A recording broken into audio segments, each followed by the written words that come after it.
নমস্কার দর্শকবৃন্দ, আমি রাজীব, বাংলা দর্পণ টিভির পক্ষ থেকে।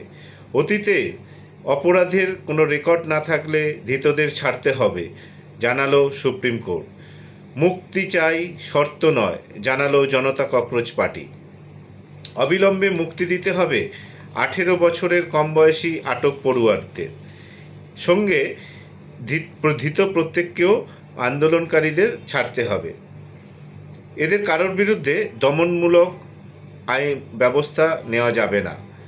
যাদের বিরুদ্ধে অপরাধের অতীত রেকর্ড রয়েছে তারাই শুধু ব্যতিক্রম। তদন্ত চালিয়ে যাওয়ার ক্ষেত্রে কোনো বাধা থাকবে না পুলিশের। জেএনজি আন্দোলনে নির্বিচারে ধরপাকড়ের বিরুদ্ধে কেন্দ্র ও রাজ্য সরকারগুলিকে মঙ্গলবার স্পষ্ট ভাষায় এই নির্দেশ দিল সুপ্রিম কোর্ট।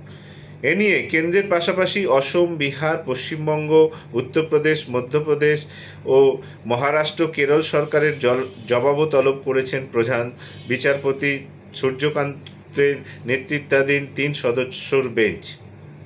দেশ জুড়ে বিতর্কের মুখে পড়ে অবশ্য বিহারের পর অসম সরকারও ঘোষণা করেছে সিজেপির প্রতিবাদী পড়ুয়াদের ওপর থেকে সব মামলা প্রত্যাহার করা হচ্ছে। একই পথে হেঁটেছে কলকাতাও। প্রতিবাদী পড়ুয়াদের বিরুদ্ধে দমনমূলক ব্যবস্থা নেওয়া যাবে না বললেও তাদের বিরুদ্ধে দায়ের হওয়া এফআইআর খারিজের কোনো নির্দেশ অবশ্য এদিন সুপ্রিম কোর্ট দেয়নি। ফলে রুষ্ট হয়েছে ককরোচ জনতা পার্টি। তাদের দাবি কোনো শর্ত আরোপ নয়, সর্বাগ্রে পড়ুয়াদের মুক্তি চাই।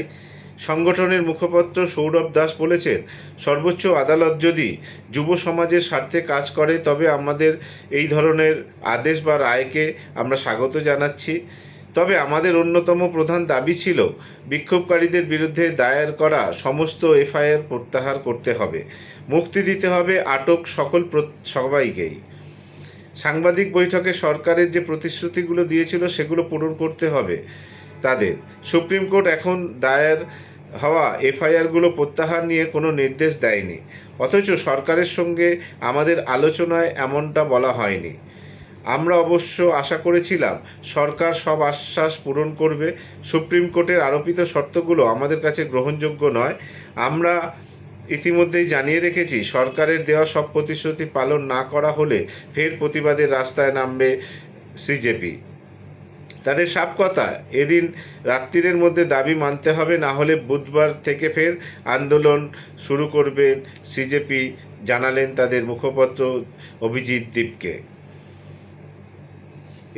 অন্যদিকে যে 20 জুলাই ছাত্রছাত্রীদের ওপর নির্বিচারে লাঠিচার্জ, কাঁদানে গ্যাসের সেল ফাটানো ছাড়াও সেখানে কিন্তু ডিসির নির্দেশে সেই প্যালেট গান ছোড়া হয়েছিল বলে রিপোর্টে উঠে আসছে। পুলিশ রিপোর্টেই উঠে এলো আসল তথ্য। 22 জুলাই পার্লামেন্ট স্ট্রিট থানায় নথিভুক্ত একটি জেনারেল ডায়েরিতে উল্লেখ রয়েছে, 20 জুলাই দিল্লি পুলিশের এক ডেপুটি কমিশনার ডিসির নির্দেশে 2বার প্যালেট গান চালায় র্যাব।